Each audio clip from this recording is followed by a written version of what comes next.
Right. I was going between 6.5 and 7. I'm like, yeah, I'm gonna go for 6.7. And the one thing I really didn't like about it, although the golf cart chase was kind of weird, I just thought Kane looked really, really weird right before he jumped off to do the leg drop. That's the only thing I made really a big note of. I'm like, why did he jump like that? I said, I look at it as it's WrestleMania. You pull all the stops at the biggest show of the year, and just something different. So that's why I looked at it. I mean, it looked different, but like I said, it's WrestleMania, so you do things that are a little bit outside the box. So that's where I kind of look at it as. I thought it was kind of funny when you hear the referee, when Raven started driving a golf cart, the referee just suddenly hopped on the golf cart. It was like, hey, wait a minute, you don't leave me behind.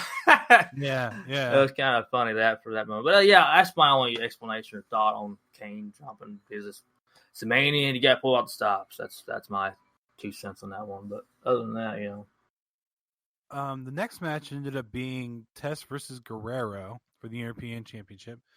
There's a part where Test gets his leg caught in the top rope.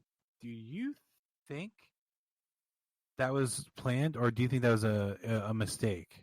I think my own thought on that, I think that to where it was that, I think he got stuck maybe too long and he couldn't get it out. Other than that, I mean, it could have been a mistake, but I think he was supposed to get out of those ropes a little sooner than what we saw. That's why they were seeing Eddie there trying to help him out. So yeah, I think that's kind of what it was, but it happens.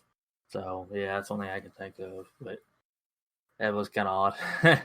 Yeah, it's very odd because I'm like, why is he hanging up there? And then Guerrero ended up helping him, and it was I couldn't tell if it was on purpose or if it was a mistake, or maybe even just the fact he was stuck there for so long it was a mistake. Oh, it could have been a mistake. I mean, I think if I'm not mistaken, I think Saturn went over there and hit him a few times to kind of sell it if it was a mistake, and then I think they realized that he just can't get out of that thing. So very well could have been a mistake. Honestly, wouldn't surprise me at all. But maybe just after, if it was staged or where it was supposed to happen, but like I said, he maybe just was tied up in there, and he couldn't get out, so they had to help him out. I'm gonna hate myself because I didn't mark who did this, but someone did a fisherman buster net breaker thing, which Elias calls the drift away now. One of the things I pointed out on my notes is Heyman called that the moss covered three-handled credenza. If for wrestling fans, that's what Jericho said was one of his many holds. And as a listener from the Raven Effect, the irony in this is Raven suggested that name to Jericho, and where he got it from was a Dr. Seuss book. So the fact that Heyman, which Raven gives the idea to Jericho uses it in a promo, talking about how many holes he has, and then Heyman, who helped crafted Raven into who he was, uses it in the pay-per-view. Thought that was interesting. In this match, there was a lot of shenanigans from the Radicals, mainly from Dean Malenko and Perry Saturn. At one point, Malenko distracts the referee for Saturn to slide a belt to Guerrero. Guerrero hits Test in the face with the belt and wins. Yeah, I didn't really care for the finish, care for all that, but that's mine. I gave it a 6.7. Okay, I did it 6 even. The only thing I didn't like about the finish is it made it look like Guerrero relied too heavily on the Radicals. Yeah. But at the same time, he lied, cheats, and steals. So, I mean, what else do you expect? Well, that was before that gimmick really came around. But yeah, I know what you mean by that. But it's I just I ain't thought about 7, but that finish kind of took it in for me. I just thought it was good in the ring ability they had. It told a pretty good story. Just something about that match just kind of drew it in, and Eddie, with his persona, did really obviously over the top well, and so I thought it deserved a pretty good point there. It might have been before the gimmick was what it was, but at the same time, Guerrero always had that kind of gimmick anyway, even his WCW years. Yeah, there's a lot of that going on for him. Yeah. But yeah, that's what it was for the Radicals, and either way. The next match was Kurt Angle versus Chris Benoit. Man. Now, this definitely was one of the better matches, or if not close to the best match on the night. Let's be real. Well, first and foremost, I got to talk about this. Angle coming out to the ring, cutting a promo about cowboy hats, saying, I think he said toss or lose the cowboy hats, something along those lines. I'm sure you love that. So here's my thought on that one. What's up? Okay. So I know I didn't like probably when he came out and said that, when back then when I was watching, but obviously I'm not a drinker, but I had a cup of water be thrown out. I was like, shut up. Well, here's what I thought was funny. It was a good heat, though. Yeah, it was good heat. Here's what I thought was funny about it. Didn't he put on like a baby cowboy hat like a couple months after this? A few months or so. It was a few months. It was a little time away. It was a few months or so that he did the same thing in that little. Yeah, that was funny. But absolutely kind of went back on that word. But yeah. But at the same time, they were definitely going into a more amateur style wrestling match where they just try to out technical themselves, or each other out, I should say. Couple times where Benoit was going for the crossface, I think, or Angle went for the ankle lock at one point. I think Angle went for the crossface. Before the match even started, there's a backstage promo part where Angle talks about with Edge and Christian about how he didn't technically tap because it wasn't technically a match, so he didn't really tap from the crossface, that whole thing. At that point, towards the end of the match, it became a brawl. Benoit goes for the diving headbutt. Angle moved out of the way, rolled him up, and held the tights to the win. Yeah. So Angle had to cheat to win. I knew this match being back then. I don't remember everything from back then, but I watched this rewatched this match, and man, like before it even went on, I already knew this was going to be an awesome match. Obviously, yeah, two of the best of all time inside that ring, and good technical ability. I would say the two best. Period. The technical ability would be them. And before I go further, I wasn't going to say it, but obviously, there's people probably are scoffing during this. We're talking about this match and with these two people. No, for y'all probably scoffing about Benoit. I don't, definitely don't condone. I'm only speaking about his in-ring ability. Other than that, I do not. I can't stand the guy for what happened. But in-ring ability, man, these two guys tore it up. And I get him at 7.3.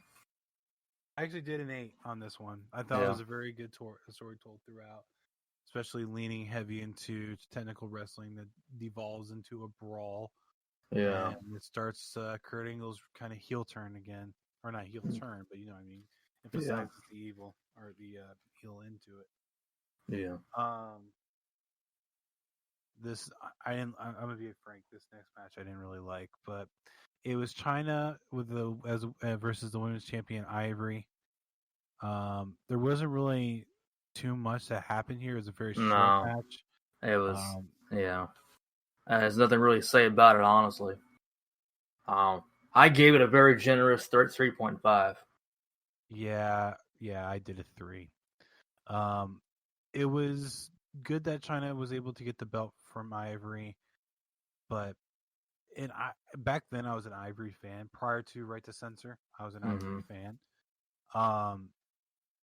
It's weird to now look at WrestleMania 17